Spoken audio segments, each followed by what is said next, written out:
Buenas noches, bienvenidos una vez más a Palabra de Honor. Con Eduardo vamos a tener un programa donde vamos a dialogar entre nosotros de temas muy interesantes que creo que a ustedes también les pueden resultar atractivos. Así es, nos hemos tomado un alto en el camino para analizar un tema que nos tiene muy preocupados. El problema argentino es cultural. Nosotros creemos que tenemos el mensaje que soluciona los problemas argentinos. No nosotros, por cierto, nosotros somos portavoces. ¿Por qué el mensaje no llega? Cuando la comunicación no se establece, el verdadero responsable es el emisor. Y en este caso, Prudencio, el emisor somos nosotros que tenemos estos mensajes para la gente. ¿Por qué no llega el mensaje? Es lo que vamos a tratar de platicar con Prudencio en nuestra conversación. Los invitamos a acompañarnos en el programa.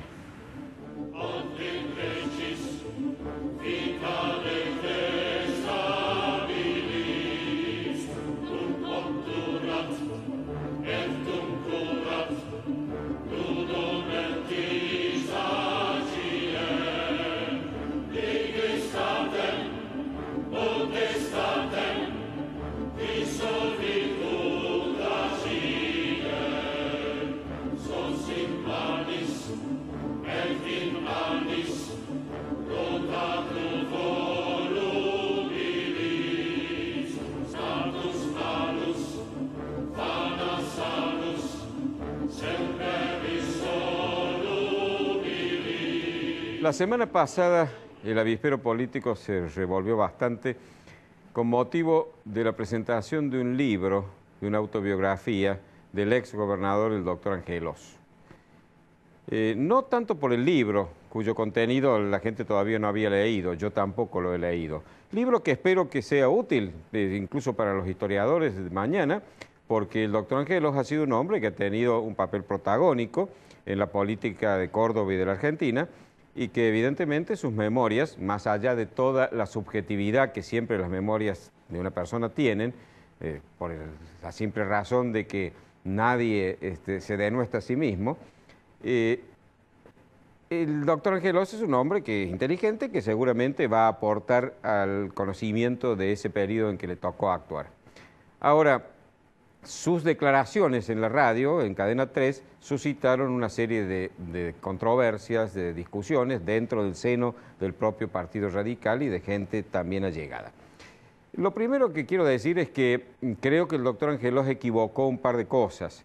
Lo primero que equivocó es que él removió cosas de su pasado que era preferible que la gente, para él digo, ¿no? Era preferible que la gente no lo recordara. Recordó que tuvo un juicio, que estuvo en el banquillo de los acusados por una acusación de enriquecimiento ilícito, que fue sobreseído con el beneficio de la duda, de manera de que eso no parece conveniente que la gente lo recordara, que tuvo que irse del gobierno por una serie de problemas que tuvo, y dijo algo que también a mí me llamó la atención porque dijo, me equivoqué con mi tercer periodo.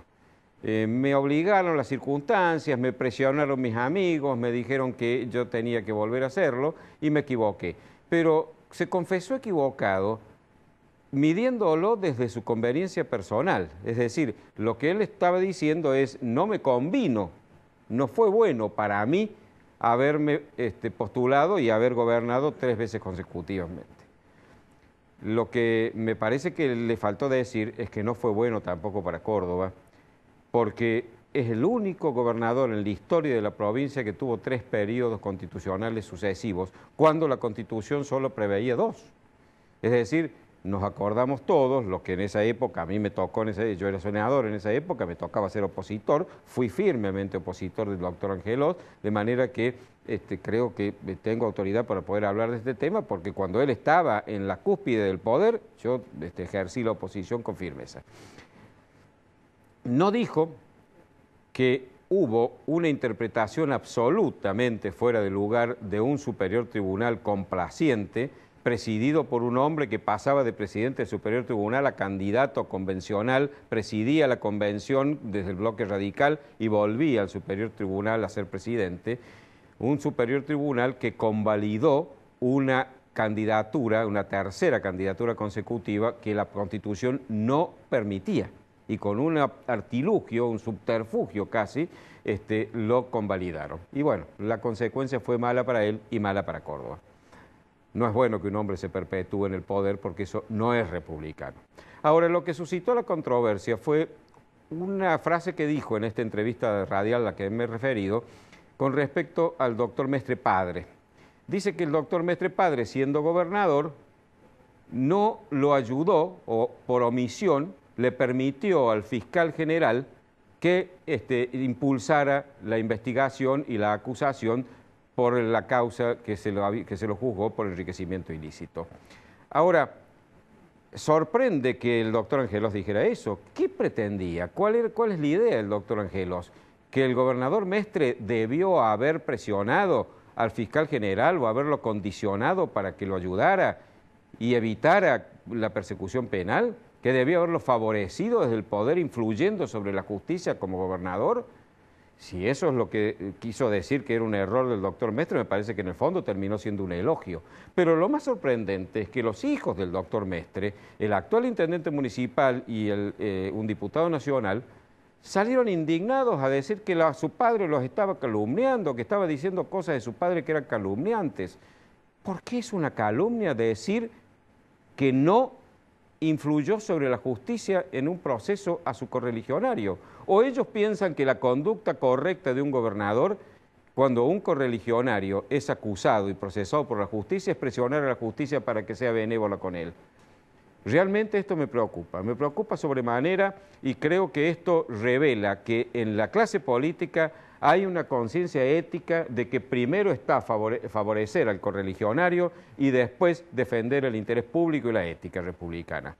Eso tiene una vinculación, evidentemente, con algo de lo cual he hablado en algunas oportunidades, que es la llamada disciplina partidaria, que tanto radicales como peronistas cultivan, elogian y les parece lo más natural. Es decir, que todos voten lo que de arriba viene la orden, todos los legisladores iguales, aunque su conciencia les diga otra cosa.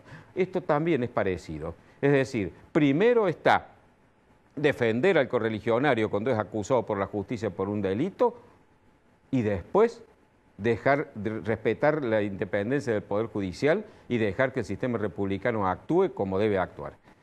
Entonces, la pregunta que uno se hace en los dos casos, en el de la disciplina partidaria y en el de este otro, para esta gente, para estos dirigentes políticos, ¿cuál es el interés que el hombre que acceda a un nivel de gobierno en cualquiera de los tres poderes debe hacer prevalecer? ¿El interés de su partido y los integrantes de su partido o el interés de la comunidad? El bien común. Porque si realmente todos votan aunque lo que su conciencia les dice que no deben hacer porque el partido se los ordena, o creen que el gobernante debe ayudar primero a su correligionario y después defender el bien común, me parece que los intereses que están defendiendo no son los intereses de todos. Y eso es grave. Me preocupa también, bueno, este escándalo fue tapado por otro que tuvo lugar ayer a la madrugada, que fue el escándalo que protagonizó el chofer, amigo y custodio del intendente municipal. Saliendo de un boliche, manejando un automóvil de la municipalidad. Lo primero que uno se pregunta, ¿por qué un sábado de la noche estaba yendo a un boliche en un auto de la municipalidad? El intendente no sabe que ocurren estas cosas, él lo autoriza, él le permite que haga eso, o realmente no sabe lo que está haciendo su chofer y el automóvil que tiene asignado. Porque ese automóvil, doctor Mestre, se lo hemos prestado nosotros durante el tiempo en que lo hemos contratado para que sea intendente. Nosotros le pagamos el sueldo. Pero además, yo me pregunto, señor intendente, ¿por qué usted busca acomodar a un amigo que cobre el sueldo de policía y además los adicionales, cuando el tiempo no le da para hacer las dos cosas? Porque los adicionales los cobra a tiempo completo, sin descanso ni siquiera los domingos, todo el año. ¿Lo usa todo el tiempo? ¿Usa el auto y el chofer en beneficio suyo, señor Mestre? Es decir, ¿ha pasado a ser un auto particular suyo? No es para eso que se lo prestamos al auto, se lo prestamos para que usted lo use en el cargo en el cual lo hemos contratado, porque lo pagamos nosotros, al auto, al chofer, a la nafta. Y me pregunto, ¿realmente su chofer trabaja tanto tiempo? ¿Realmente es así? ¿Por qué su chofer cobra además el sueldo de policía? ¿Por qué tiene un amigo de chofer cuando hay choferes de planta en la municipalidad que cobran sueldo y podrían estar sirviendo de chofer para usted? ¿Por qué entonces tenemos que pagar adicionales, como las publicidades que sigue haciendo? Porque una vez a la semana sigue saliendo media página en La Voz del Interior con su nombre, con su imagen, diciéndonos lo bueno que son las obras que usted hace, violando toda norma ética y violando la ley de ética y la función pública, número 25.188 en su artículo 42, que prohíbe que su imagen y su nombre aparezcan en esas propagandas. Entonces, señor Mestre, lamentablemente no ha defendido bien a su padre porque se ha escandalizado que le atribuyeran una conducta que era correcta, y ha dicho que no había incurrido su padre en esa conducta correcta, y además ha permitido este escándalo de su chofer ebrio, totalmente bebido, con 3 mujeres en el auto, escapara de la policía a toda velocidad, poniendo en peligro la vida de los demás, y luego cuando lo detuvieron sacar un arma, disparar a 3 tiros, invocando su condición de policía y de chofer suyo. Señor Mestre, los amigos que lo rodean no lo están haciendo quedar bien, están provocando escándalos a cada rato y están salpicando su imagen. Entonces, no se ocupe de defender su imagen gastando nuestra plata en su beneficio con publicidad que no debe hacer, sino que hágala cuidando que en su entorno la gente se comporte correctamente.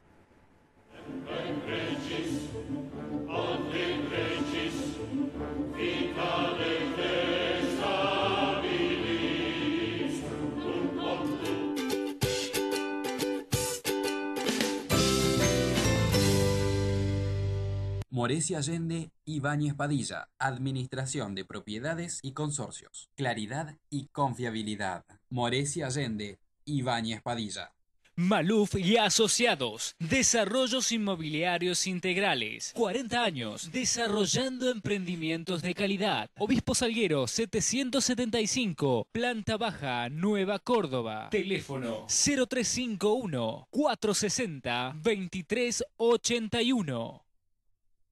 Centro Tomografía Computada Córdoba Sociedad Anónima. Instituto Ulton, líder en diagnóstico por imágenes. Primer instituto de cirugía ambulatoria mínimamente invasiva del interior del país. Avenida Vélez Arfiel 562, Córdoba, Argentina. Teléfono 0351-426-7700.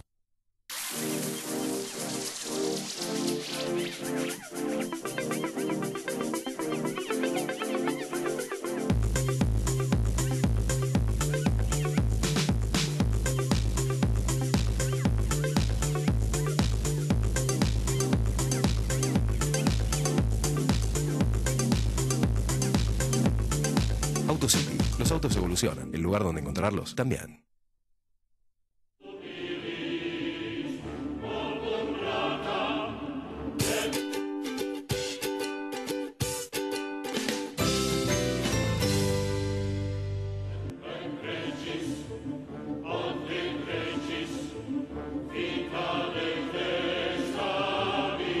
Cámara. Bueno, como dije, hemos querido hacer hoy un alto en el camino para charlar entre nosotros, para reflexionar. El problema argentino es un problema cultural, ya lo hemos dicho. Pero ¿cómo le hacemos entender a la persona que está beneficiada por el populismo o que aparentemente está beneficiada en el inmediato plazo por el populismo, que no vote un gobierno populista porque en el mediano plazo va a estar mejor? Eso es muy difícil y entonces estamos en un círculo vicioso, Prudencio. ¿En qué falla la gente que ha apostado por la libre empresa y por el libre mercado, que cree tener las ideas que realmente funcionan, pero la gran masa de la gente no se las entiende? Sí, yo no sé si a ellos tenemos que hacerles cargo. Probablemente el cargo mayor está en los comunicadores, de los cuales hoy formamos parte. Por eso el cargo me lo hago a mí. Algo está fallando en la comunicación, en el mensaje que estamos enviando, no está llegando, la gente no se está convenciendo, porque no se está convenciendo con la evidencia, que era lo que nosotros creíamos que iba a bastar para que se convenciera. Yo me acuerdo las palabras del chileno que entrevistamos la vez pasada, el doctor Larroulet, ¿te acuerdas? Sí, cómo no. Ministro del presidente Piñera, quien nos decía que en Chile lo que había ocurrido es que habían aprendido la lección de la experiencia que les había tocado vivir y habían corregido los errores, y Chile se estaba encaminando por una senda de progreso, de bienestar, de crecimiento, etc. Y la pregunta que nosotros le hacíamos es, ¿por qué cree usted que Argentina no ha aprendido la lección? Argentina cada 10 años cae al terminar una fiesta populista en una debacle, en una crisis terrible, y no aprendemos, no sacamos provecho de ese aprendizaje, de esa experiencia. No basta con eso, se ve que hay que convencer. ¿Por qué? Porque también los populistas han tenido la habilidad de imputar al liberalismo los errores que ellos han cometido. Fíjate vos que le llaman a Menem neoliberal, que no sé qué es lo que es, pero tiene la palabra liberal, con lo cual ya queda involucrado el liberalismo.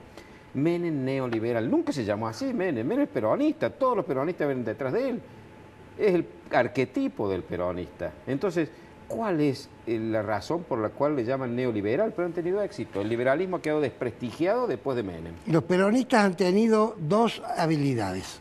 La primera es que cada uno que viene después critica al anterior y dice que es todo lo contrario al anterior, pero lo siguen votando los peronistas. Y hacen lo mismo. Y hacen exactamente lo mismo. Pero ya va como el quinto, ¿cierto? Sí.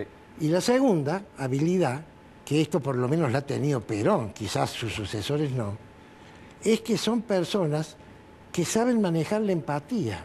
Es decir, cuando hablan con la gente, el interlocutor cree que ellos se están poniendo en sus zapatos. Quizás los liberales, cuando explicamos nuestras ideas, las explicamos desde una tribuna y eso hace que la gente no nos entienda. Puede ser, es posible que sea así. Reconozco que tienen esa habilidad. Quiero hacer una aclaración. Cuando digo hacen lo mismo, alguien me puede decir, no, Menem privatizó empresas estatales y esta gente está estatizando las empresas que Menem privatizó.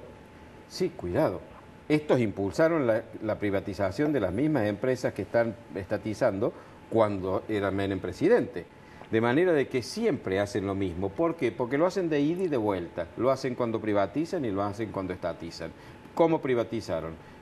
Con algunas excepciones, casi todas las privatizaciones fueron concesiones de monopolios con los cuales estaban sacando un enorme beneficio porque ahí había negociado. Cuando uno concede el monopolio a una empresa, obviamente es porque está recibiendo algo. ¿Pero vos no eras diputado en la época de las privatizaciones? Sí. ¿Y entonces por qué te quejas de que se privatizó? No me quejo que se haya privatizado. Primero era diputado provincial, era senador provincial, de manera de que las privatizaciones fueron en el orden nacional. Lamentablemente en Córdoba no se privatizó EPEC, no se privatizó el Banco de la Provincia, a pesar de que el doctor Lazota prometió ambas cosas. Pero no, yo creo que era conveniente las empresas que deben ser manejadas por particulares porque el Estado es mal empresario, administra plata ajena, no la cuida y la usa por lo general para acomodar a sus amigos y para enriquecerse, me parecía muy bien, pero no basta, la discusión no es privadas o estatales, la cuestión es empresas bien administradas. En Inglaterra, en Suecia, probablemente las empresas estatales anden bien, en Canadá, en la Argentina andan mal, pierden plata, cuando en manos privadas ganan y pagan impuestos. Por cierto, lo que yo dije era un chiste. Vos te referías, son siempre iguales, a que son todos populistas. Claro. No interesa qué hacen en el medio, terminan siendo todos populistas. Y todos corruptos. Es decir, y todos corruptos. Hay corrupción cuando privatizan, hay corrupción cuando estatizan. Y el que viene después seguramente va a volver a privatizar y va a volver a hacerlo con corrupción para que el siguiente estatice de nuevo. Entonces yo pensaba lo siguiente. El mensaje general está en el tema democrático. Después de la guerra de las Malvinas, no creo que nadie quiera la solución de un autócrata. Todo el mundo vota a los demócratas, por lo menos en nombre. Ahora, en los otros temas, ¿por qué no vamos, en vez de al gran público, a ciertos sectores? Sectoricemos. Ya que la opinión pública está confundida y ya que los factores de opinión están mudos, porque los empresarios, las cámaras y una serie de estamentos que deberían haber hablado, hablaron poco, algunos hablaron, pero otros callaron y muchos hablaron poco. Te pongo un ejemplo. O hablaron siendo cómplices. O hablaron siendo cómplices. Te pongo un ejemplo, Prudencio. En un país normal, anda a Dinamarca a mentir el índice de actualización inflacionaria y vas a ver lo que te pasa. No sobrevive al próximo Sale la gente a la calle y no vuelve a su casa hasta que no sacan el índice, pero lo mismo no sobrevive ese secretario. Entonces, acá ha habido complicidad. ¿Por qué una persona que no tenía tantas luces tampoco, una persona y 10 ministros que no ejercían su función han manejado un país? porque los factores de opinión no han actuado y la opinión pública se ha confundido con el populismo porque le ponían un sueldo interesante en el bolsillo mientras esa situación se dio. Hay mucha complicidad, hay una corrupción como que vos la llamás corrupción generalizada, yo le llamo corrupción institucional, es lo mismo. Es decir, los argentinos somos ya una sociedad corrupta. Lo dijo el presidente Valle de Uruguay hace algunos años, después pidió disculpas porque, bueno, como era de otro país... Creía que estaba apagado el micrófono. Pero tenía toda la razón del mundo. Los argentinos individualmente, no puedo decir que todos seamos corruptos, yo no trato de no serlo, no quiero autoelogiarme, y vos tampoco sos corrupto, pero nos comportamos colectivamente como un pueblo corrupto. Entonces yo decía, ¿por qué no mandamos mensajes a sectores? Y he llamado entonces a hablar de sectores de responsabilidad. Por ejemplo, no sé cómo estamos de tiempo. No nos han hecho señas todavía que estemos... ¿Cuánto falta? Dos. Por ejemplo, los obreros. Explicarle a los obreros que los sindicalistas quizás no representan sus intereses. Y sí lo saben. Porque los sindicalistas, ¿qué es lo que hacen? Los sindicalistas cada 5 o 6 meses lo que hacen es una actualización salarial. Y entonces están en función. ¿Qué necesita el obrero? Que el sindicalista defienda no la actualización salarial, sino que no haya inflación para que el salario no se deteriore. Y entonces estaría defendiendo una situación estable para siempre. Claro, bueno, pero el peronismo aprendió a manejar eso muy bien. Primero, el peronismo crea este sindicalismo, un sindicalismo que está evidentemente confabulado con un partido político. El sindicalismo argentino es peronista. No se puede concebir en el resto del mundo que un sindicato tenga una definición partidaria.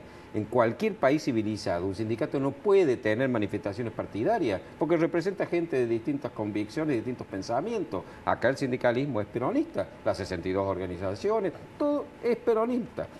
Entonces, ¿por qué? Porque Perón y después todos sus sucesores le regalaron una serie de prebendas. Primero, pueden ser secretarios durante todo el resto de su vida, ser reelegidos indefinidamente. Mirá a Daniele, ha cumplido más de 30 años consecutivos como secretario de su OEM. Segundo, muchos de ellos hemos visto cómo se han enriquecido descaradamente y se han convertido en multimillonarios. Ellos o sus hijos. O ellos o sus hijos, sí, sí, sí. Acordate de uno que yo creo que se llamaba Triaca, que pagó una cifra estrafalaria para ser socio del Jockey Club de Buenos Aires. Criaba caballos de carrera. Criaba caballos de carrera.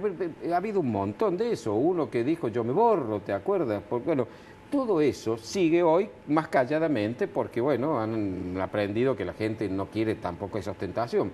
Pero sabemos de sindicalistas que roban a sus afiliados, pero descaradamente, y porque les permiten manejar sus obras sociales como se les dé la gana, los cubren, los encubren cuando están acusados de delito. Hay uno solo que está preso, que es el sindicalista de los bancarios, Anola, pero por un crimen.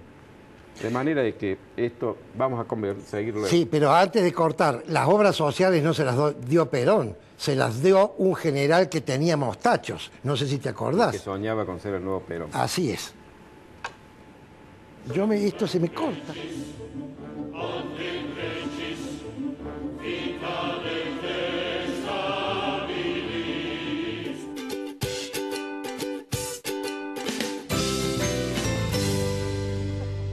Morecia Allende, Ibáñez Padilla, Administración de Propiedades y Consorcios. Claridad y confiabilidad. Morecia Allende, Ibáñez Padilla.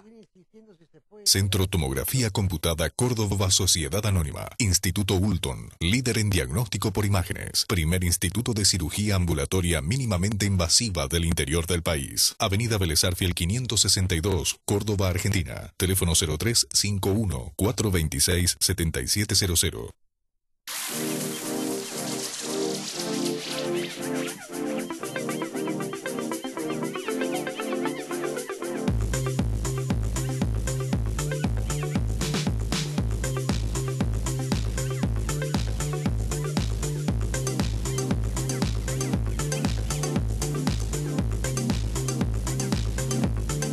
AutoCity. Los autos evolucionan. El lugar donde encontrarlos también. Maluf y Asociados, Desarrollos Inmobiliarios Integrales, 40 años, desarrollando emprendimientos de calidad. Obispo Salguero 775, Planta Baja, Nueva Córdoba. Teléfono 0351 460 2381.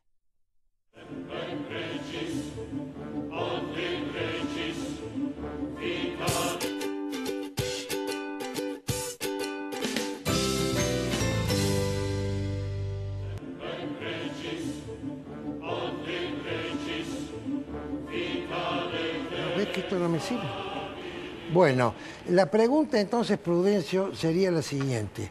Si el mensaje es bueno y se ha generado una aristocracia sindical que vela por sus intereses, el primero de ellos es la permanencia en el poder y no por los intereses de los afiliados. ¿No hay alguna forma de llegar a la clase obrera, que el comunicador llegue a la clase obrera sin pasar por el sindicato?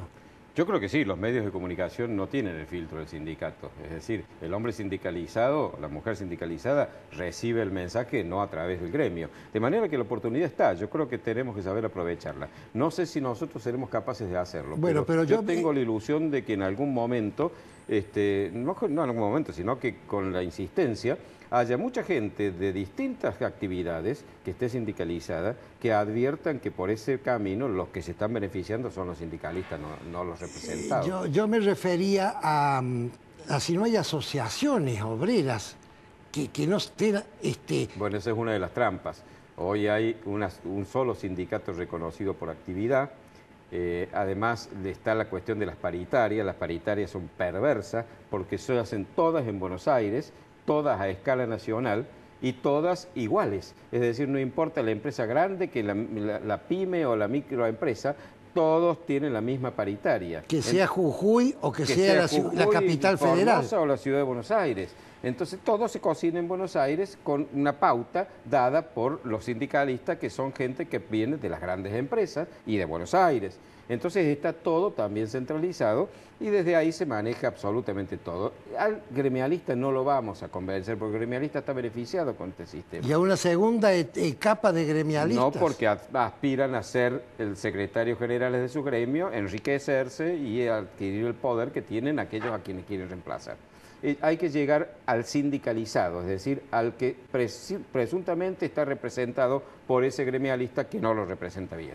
Ese tiene que advertir que lo están estafando, que están engañándolo, que él no está siendo el beneficiario de esa acción sindical, sino que está siendo el instrumento a través del cual el sindicalista se beneficia. Bueno, ese tiene que ser nuestro mensaje.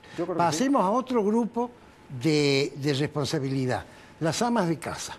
No sé si vos recuerdas la gestión de Lita de Lázari, creo que se llamaba, una señora ya de cierta edad que se dedicó por televisión a decirle a las amas de casa que no compraran el primer negocio que entraran, sino que caminaran muchas cuadras antes de comprar. Esa mujer tuvo un éxito extraordinario y llegó a fundar una asociación que se dedicaba a estos temas. Entonces, la pregunta mía es, el ama de casa, como corporación, es otro de los grandes perjudicados con la inflación. La mujer que tiene una familia va al supermercado, va a la feria de la esquina y no le alcanza el sueldo de su marido. ¿Por qué? Por la inflación. Entonces, es otra... marido ni el de ella. Ni el de ella, porque ahora trabajan todas. Claro, por supuesto. Entonces, es otra de las corporaciones, entre comillas, a las que deberíamos llegar para explicarle esta situación. Es mucho más fácil llegar. La ama de casa es una persona que tiene al alcance de su mano la comprobación cotidiana del daño que le produce el populismo. Por eso que vos dices que cada día que va al supermercado advierte que la plata que antes les alcanzaba ya no le alcanza, y porque además sabe lo que es la economía doméstica e intuye, porque no hay una gran diferencia en el fondo, porque las bases son las mismas, que la economía de todo el país se debe manejar con las mismas pautas de moderación, prudencia, austeridad con que maneja ella su casa. E intuye bien. Intuye bien, que no debe gastar ese principio básico que vale lo mismo para la ama de casa, para el kiosquero, para el gran empresario o para el ministro de Economía de la Nación. No debe gastarse más plata de la que entra y no debe forzarse la entrada de plata que no esté debidamente justificada, debidamente sustentada. Es como si el marido empezara, o ella misma, a emitir cheques sin fondo, que es lo que hace el gobierno, con la diferencia que no va preso el gobierno. Emite plata sin fondo, que es lo mismo que un cheque sin fondo. El ama de casa lo entiende, y el ama de casa creo que es de la cual podemos esperar la reacción contra el populismo. Creo que el ama de casa no es en general populista. Porque hay un mensaje contundente. Señora, usted salió a la calle con la cacerola cuando le pusieron el corralito y no le dejaron usar su plata. Acá se la están quitando todos los meses. Todos los meses sin que usted se dé cuenta. ¿Y ya cuántas veces van que se lo hacen? ¿Y cuántas veces van que se lo hacen? Vamos al tercer grupo de responsabilidades. Quizás el que tenga más potencia, los jóvenes. ¿Vos tenías potencia cuando eras joven, Prudencio? No me hagas acordar. No me hagas acordar. Los jóvenes. A los jóvenes les están robando el futuro. Estos señores malos administradores que han decidido gastar hoy más de lo que recaudan, ¿qué están haciendo en Buen Romance? Usando la plata que tendrían los jóvenes mañana si ellos fueran prudentes hoy con el presupuesto. Sí. Decirle a los jóvenes que tienen la potencia y las ganas y la inocencia, señores, a ustedes, esta generación populista, les está robando su futuro. Así es. Y también se lo está robando a los próximos jubilados, que también todavía no tienen conciencia porque hoy están trabajando y viviendo de su sueldo. Pero deben advertir que todo este vaciamiento de las ex AFJP, actualmente ANSES, esta utilización para medidas, gastos clientelares, está significando que el día de mañana, cuando ellos se jubilen, no va a haber plata para pagar una jubilación digna. Eso tiene que advertirlo. Ahora, es tan difícil, primero, llegar, por ejemplo, a aquel que está viviendo de un subsidio, está recibiendo una gratificación del Estado, es decir, lo que les paga el resto de los conciudadanos. Es tan difícil decirle, vea, cambiemos esto porque usted va a tener un futuro mucho mejor, cuando está diciendo, bueno, no me hable del futuro, yo quiero que siga el presente, bueno, es que porque yo vivo del presente y este otro me da. Yo le diría, yo no voy a cambiar nada al principio, usted va a seguir cobrando su subsidio. No, yo no le diría eso. Bueno, usted va a seguir cobrando su subsidio en la medida que no consiga trabajo, primero. Si usted consigue trabajo y sigue cobrando el subsidio, va a ir preso. Bueno, pero... Y tercero, si usted cobra el subsidio y no trabaja, y no es discapacitado, ni anciano, ni niño, usted va a hacer trabajos para la comunidad. Perfecto. Va a ir a barrer la escuela, va a ir, de acuerdo a su capacidad, a pintar el hospital. Perfecto, pero mientras no haya trabajo, va a conservar su subsidio. Lo que tenemos que hacer, si llegamos al gobierno, la gente que piensa como nosotros, es generar un show de confianza para que vengan inversores y haya trabajo. Claro, pero es muy distinto decirle, yo le prometo que vamos a hacer las cosas bien para que usted tenga trabajo y pueda prosperar con su trabajo, que decirle, no, mire, yo te voy a seguir manteniendo, quédese panza arriba, tirado, tincándose el ombligo, que yo le voy a seguir sacando plata a los demás para que usted tenga todos los meses algo. Por cierto que no me refería a eso. Pasemos al último grupo. Sí. Los empresarios. Acá sí. La gente cree que hay una connivencia de corrupción entre el Estado y los empresarios. Sí, hay. No en los empresarios, pero hay empresarios que están en connivencia y haciendo negocios sí, con el Estado. Los empresarios el capitalismo de amigos. Los empresarios contratistas del Estado, la patria contratista, y los empresarios mafiosos, capitalismo de amigos. ¿Así? Pero yo te diría que el 90% de las pymes que están todos los meses haciendo desesperados esfuerzos para poder cerrar el mes, no tienen nada que ver con la corrupción. Yo creo que hoy los empresarios, esos empresarios que vos dices, los empresarios serios que viven de su trabajo y tratan de que su empresa sea eficiente, esos hoy van a ser, te diría, el ariete contra el populismo. Entonces, porque hoy son los grandes perjudicados, o son uno de los grandes perjudicados, lo somos todos. Pero, con la siguiente salvedad, mientras el gobierno populista está instalado, es muy difícil que un empresario pueda levantar la cabeza para criticarlo, porque tiene que estar muy blindado. Porque de lo contrario es tan fácil que el gobierno que maneja la economía de las empresas privadas como se le da la gana, con todos los recortes, los cepos, los favores que hace a los amigos, los créditos subsidiados, la importación prohibida o los aranceles más bajos, todos esos elementos que hoy el Estado maneja van a ir en contra del que levante la cabeza para criticar. Bueno, pero hay otra forma de hacerlo. Sí. A través de las organizaciones sí. Y a través de los formadores de opinión. Y hay que rescatar que hay empresarios valientes, corajudos, que aún a riesgo de eso están sacando la cabeza para decir esto así no camina. Entonces, señores, los obreros que no estén atrapados por el sindicato, las amas de llave no, las amas de casa. Las amas de casa, la juventud y los empresarios, son 4 grupos de responsabilidad a los que tenemos que hacer llegar nuestro mensaje. Sí, por supuesto, y también a los profesionales. Ahora, Vos decías la culpa de que el mensaje no llegue siempre del que lo emite, ¿no es Sí, cierto? Sí, siempre. Pero es muy difícil competir con quien da mensajes mentirosos.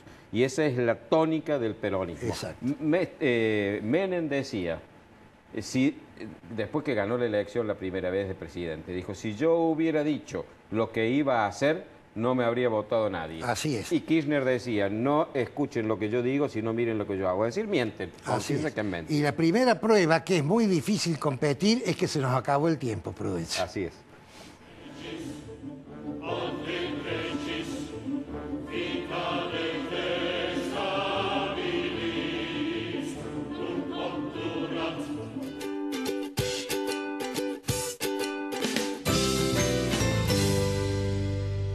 Morecia Allende, Ibáñez Padilla, Administración de Propiedades y Consorcios. Claridad y confiabilidad. Morecia Allende, Ibáñez Padilla. Maluf y Asociados, Desarrollos Inmobiliarios Integrales, 40 años, desarrollando emprendimientos de calidad. Obispo Salguero 775, Planta Baja, Nueva Córdoba. Teléfono 0351 460 2381. Centro Tomografía Computada Córdoba Sociedad Anónima. Instituto Ulton, líder en diagnóstico por imágenes. Primer instituto de cirugía ambulatoria mínimamente invasiva del interior del país. Avenida Vélez Arfiel 562, Córdoba, Argentina. Teléfono 0351 426 7700.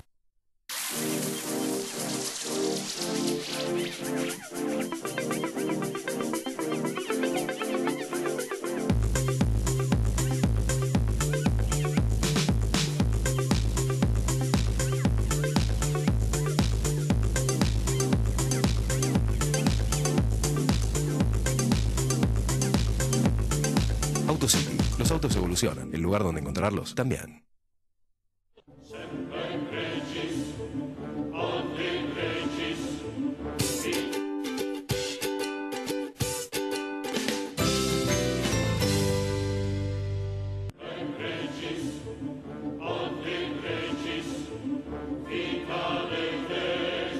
Hoy voy a hablar de lo que empecé a hablar en el programa número 1, que es del manejo de las emociones.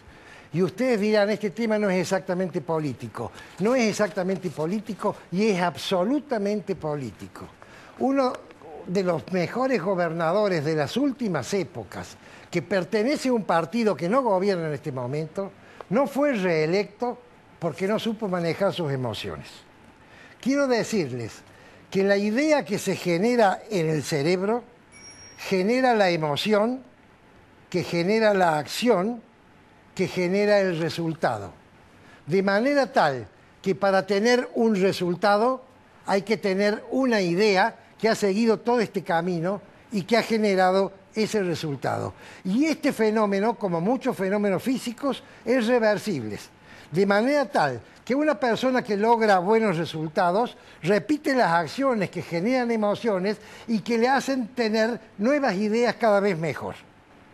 Sin embargo, para hablar de las emociones, debo analizar 4 estados mentales diferentes. El primero yo lo he llamado enajenación.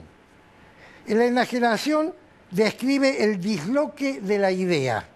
El disloque de la idea es una situación irracional.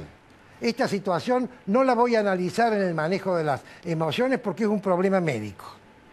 El segundo estado es el estado de atención, ocupación en la idea. Es el hombre razonable, es el hombre que está con la mente tranquila porque está ocupado en una idea. ¿Qué pasa cuando esa idea sale de ciertos parámetros? Entra la persona en el estado de alteración. Ya no es la ocupación en la idea, sino la preocupación por la idea que genera el estrés. Y el estrés se define en este caso como la diferencia que hay entre lo que uno pretende y lo que uno consigue. Cuando hay diferencia aparece el estrés.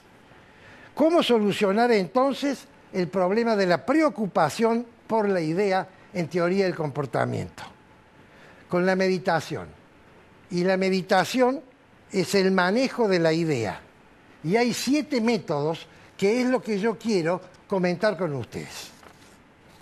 El primer método se llama meditación natural. Es la aceptación de la idea y el paradigma es el campesino o el artesano. Casi les diría a ustedes que la persona que tiene un estado de meditación natural no medita porque acepta la idea, así que no necesita manipular la mente. Esto está muy bien explicado en el famoso cuento de la camisa del hombre feliz, que ustedes recordarán. Creo que era de Tolstoy. Un rey que tenía una gran depresión, llama al médico, el médico le dice, usted se va a curar si se pone la camisa del hombre feliz. Manda a los soldados al reino a buscar el hombre feliz, le preguntan a todos, nadie era absolutamente feliz. Encuentran un señor en una huerta con el torso desnudo, trabajando la azada y cantando, ¿usted es feliz? Sí, absolutamente sí, deme su camisa, el rey se la compra. Usted sabe, señor, que yo soy tan pobre que no tengo camisa. El segundo método se llama la meditación mántrica, que es la meditación oriental. La técnica es la desnaturalización de la idea y el paradigma es el bonzo. Dicen los orientales, la idea que está en el cerebro es muy difícil de manejar cuando uno está alterado. Entonces lo que hay que hacer es sustituir esa idea difícil de manejar por otra idea que no signifique nada, que es la repetición de un mantra. Un mantra es una palabra sin ningún significado. Y entonces esa situación hace que se sustituye una idea que genera desazón por una idea que no significa nada y la mente queda tranquila. La tercera meditación es la meditación racional, es la meditación occidental. Se basa en la concentración de la idea. Yo voy a sustituir una idea por otra idea porque tengo una fuerza de voluntad tal que lo puedo hacer. Es lo que el paradigma es el sabio o el pensador de Rodin, la famosa estatua, ¿cierto? La meditación racional en el mundo occidental se basa en el método, en la duda metódica, en el método cartesiano, y se basa en el silogismo y se basa en el teorema. Pasemos a la cuarta. La cuarta, y hasta acá todo es más o menos sabido, ahora cada vez va a ser menos sabido a mi entender. La cuarta es la meditación espiritual. La meditación espiritual, así como la racional trabaja la idea con la razón, con la mente, la meditación espiritual, que puede o no ser religiosa, trabaja la idea con el espíritu. El hombre es mente y espíritu. El paradigma es el santo, pero podría no serlo. Y les voy a poner un ejemplo en verso para que vean ustedes la fuerza que tiene trabajar las ideas con las emociones. Este verso que yo he elegido es un verso religioso, pero podría ser un verso de amor y yo lo mismo despertaría en ustedes una gran emoción. No me mueve mi Dios para quererte el cielo que me tienes prometido, ni me mueve el infierno tan temido para dejar por eso de ofenderte. Tú me mueves, Señor, muéveme el verte clavado en una cruz escarnecido. Muéveme ver tu cuerpo tan herido, muéveme tus afrentas y tu muerte. Muéveme en fin tu amor, y en tal manera que aunque no hubiera cielo yo te amara, y aunque no hubiera infierno te temiera, no me tienes que dar porque te quiera, pues aunque lo que espero no esperara, lo mismo que te quiero, te quisiera. Y entonces se despierta la emoción. Bien, vamos al siguiente método. El siguiente método es la meditación motivadora. Uno, lo racional y lo espiritual. ¿Qué significa esto? Uno, la idea con una fuerza. Y esa idea y esa fuerza se juntan formando la idea fuerza que tiene vida propia. La idea fuerza es el principio de la motivación y es lo que convierte a un conductor en un líder. El líder se puede definir como un individuo que le impone o que le transmite, mejor dicho, a la gente que dirige ideas fuerzas. Y esas gentes entonces ya no necesitan ser controladas porque cumplen solas los objetivos, porque esos objetivos aprendidos los han aprehendido con H en el medio. ¿Cuál es la idea que en la meditación que sigue? La meditación plena. Si yo le agrego a la mente y al espíritu el cuerpo, entonces tengo la corporización de la idea fuerza. ¿Qué es lo que hacen las personas que practican deportes cíclicos? Por ejemplo, yo he hecho kayakismo 28 años. Yo iba pensando mientras movía mi cuerpo en el kayak, entonces manejaba mente, espíritu y cuerpo. Y la meditación se potencia y tenemos la persona autorrealizada. Pero hay una séptima escaño, por eso yo hablo de Blancanieves y los 7 enanitos. Los 7 enanitos son los 7 métodos de meditación, que es la integración cósmica. Si yo al espíritu, a la mente y al cuerpo le agrego la naturaleza y por extensión el cosmos, es decir, si yo en vez de pensar remando en mi kayak en una pista de entrenamiento, lo hiciera en la laguna de Mar Chiquito, en el medio de la mar, donde no hay orilla, y veo pasar volando los flamencos, y el sol me acaricia la cara, y el viento me mece el kayak, entonces yo estoy además de usando mis 3 facultades, integrado con la naturaleza, integrado con el cosmos, y entonces el ser humano llega al estado que yo he llamado de sublimado, porque forma ya un ente indiviso con la creación. Es palabra de honor.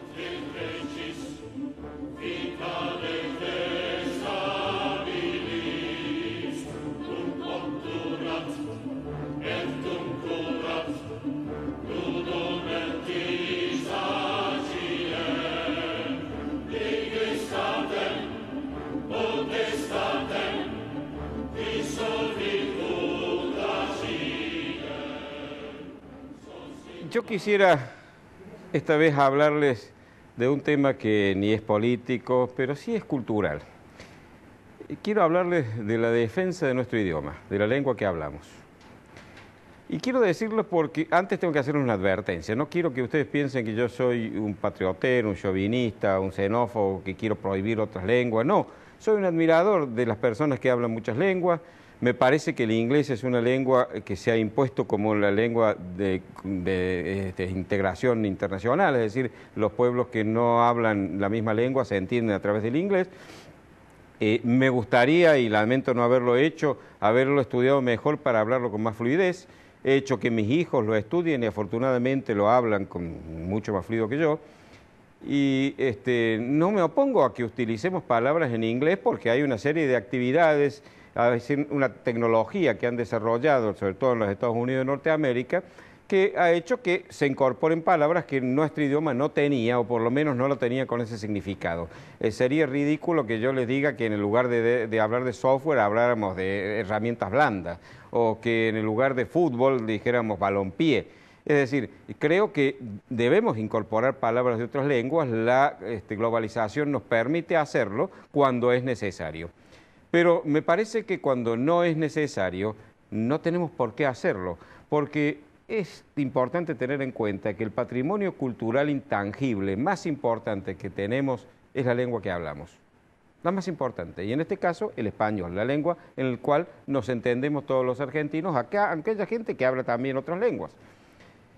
¿Y cómo tenemos que cuidarlo? No utilizando palabras de otra lengua cuando tenemos la propia.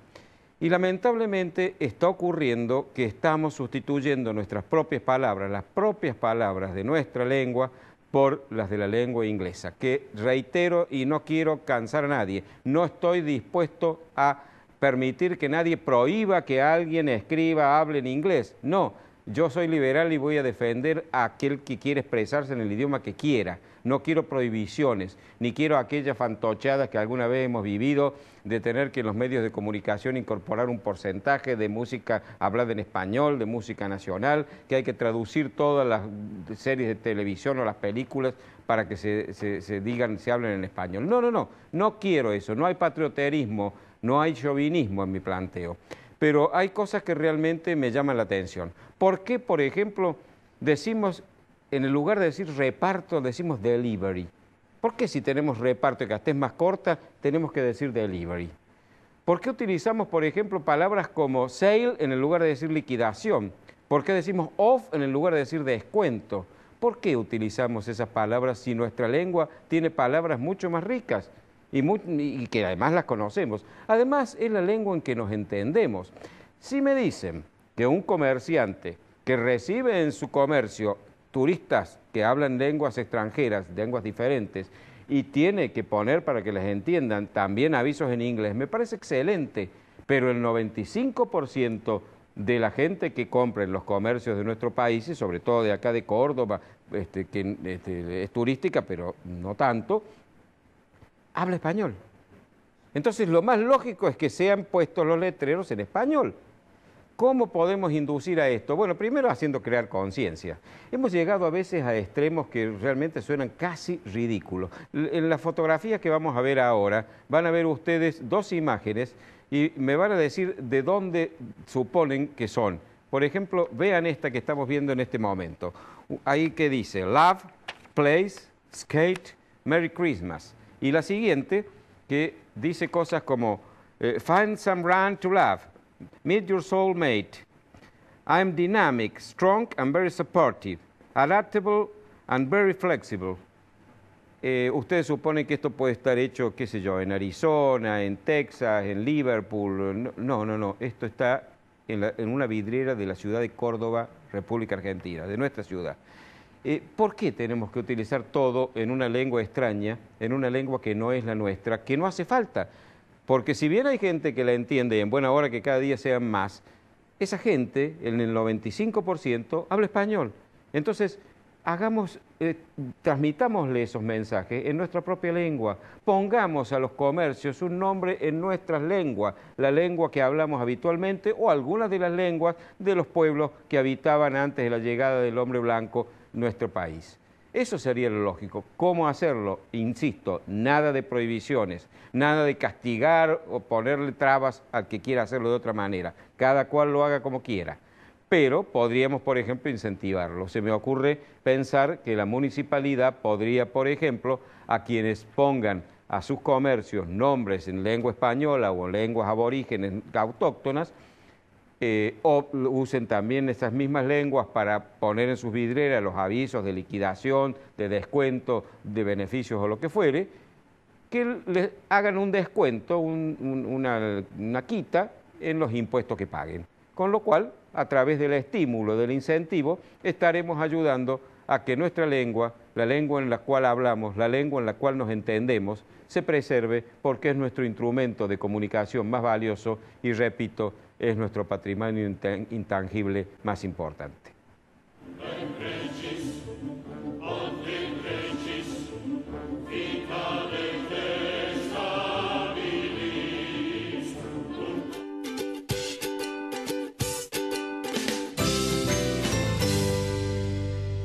Moresi Allende, Ibáñez Padilla, Administración de Propiedades y Consorcios. Claridad y confiabilidad. Moresi Allende, Ibáñez Padilla. Centro Tomografía Computada Córdoba Sociedad Anónima. Instituto Ulton, líder en diagnóstico por imágenes. Primer instituto de cirugía ambulatoria mínimamente invasiva del interior del país. Avenida Vélez Arfiel 562, Córdoba, Argentina. Teléfono 0351 426 7700.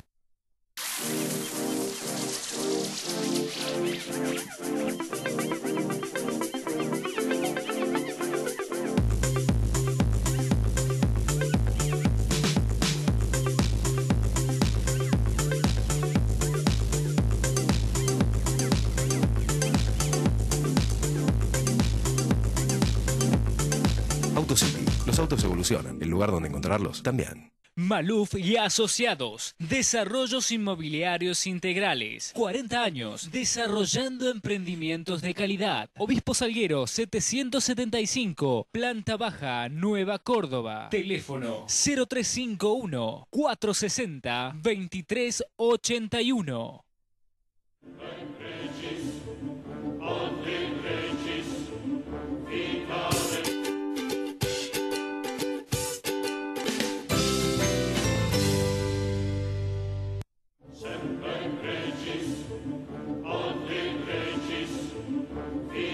Vos sabés, Prudencio, que el idioma tiene una importancia que excede la cultura.